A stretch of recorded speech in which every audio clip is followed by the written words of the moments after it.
Hi hello welcome to my channel అంగడి కళా blogs. ఈరోజు సాంబార్ ఎలా తయారు చేయాలో చూద్దాం. ఫస్ట్ ఆఫ్ ఆల్ కుక్కర్లో ఒక గ్లాస్ కందిబెడలు తీసుకొని 2 టైమ్స్ బాగా వాష్ చేసుకొని కుక్కర్ మూత పెట్టి బాగా ఉడకనివ్వండి. ఒక 3 విజిల్స్ వచ్చేంత వరకు ఉడకనివ్వండి.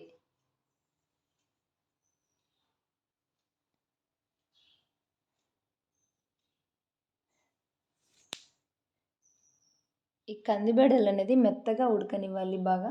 దీన్ని పప్పు గిత్తెతో కానీ గెరటితో కానీ చిదిమేసేయండి మెత్తగా.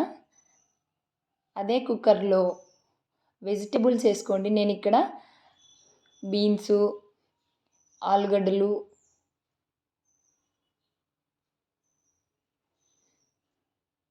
కావాల్సిన వెజిటబుల్స్ తీసుకొచ్చండి. క్యారెట్, ముల్లంగి, దొండకాయ తీసుకున్నానండి. అదే కుక్కర్లో వేసి ఒక 1 విజిల్, దీంట్లో కొద్దిగా సాల్టు,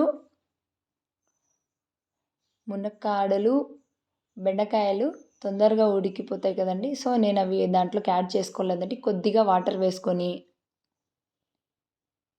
అదే కుక్కర్లో కొద్దిగా వాటర్ వేసుకొని, కొద్దిగా పసుపు, కొద్దిగా సాల్ట్ వేసుకొని ఉడకబెట్టండి. కొద్దిగా వేసుకోండి వాటర్.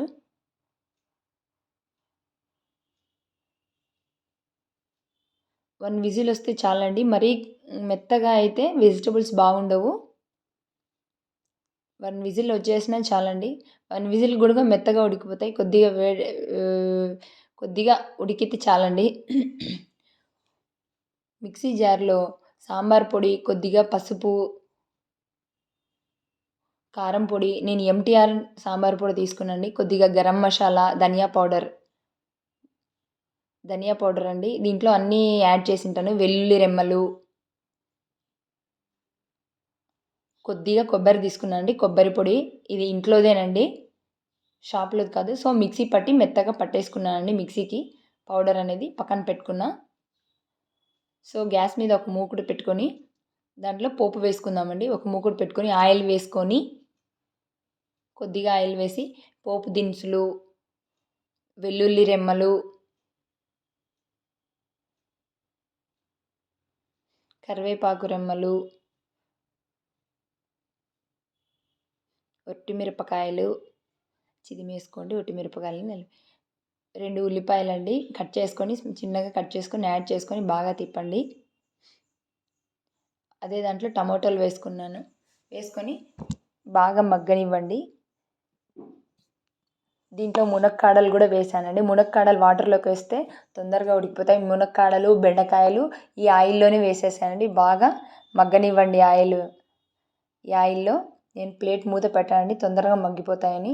చూడండి తొందరగా బాగా మగ్గిపోయాయి. ఉడికిన వెజిటేబుల్స్లో ఈ కందిబేడల అది వేసుకోండి. ఉడికిన పప్పుని వేసుకోండి.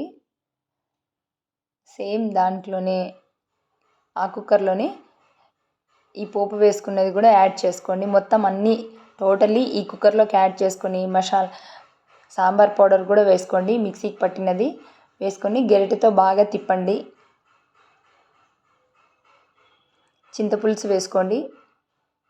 మొత్తం టోటల్ అన్ని ఇంగ్రీడియంట్స్ వేసిన తర్వాత గెరిటతో బాగా తిప్పి స్టవ్ ఆన్ చేసుకొని చూడండి సాంబార్ ఎంత కలర్ఫుల్గా ఉందో.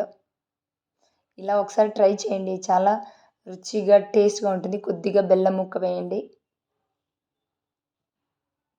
ఇలా ఒకసారి ట్రై చేయండి. కొద్దిగా సాల్టు, కొద్దిగా దానికి సరిపడా సాల్ట్ వేసుకోండి. గ్యాస్ మీద పెట్టేసుకోండి. చూడండి సాంబార్ ఎంత కలర్ఫుల్గా ఉందో. చూడండి ఎంత బాగా ఉడుకుతుందో సాంబారు. సో ఇంతే అండి సాంబార్ ప్రాసెస్. సాంబార్ రెడీ అయిపోయినట్లే. నా ఛానల్ నచ్చినట్టయితే షేర్, సబ్స్క్రైబ్ చేయండి. Thank you for watching.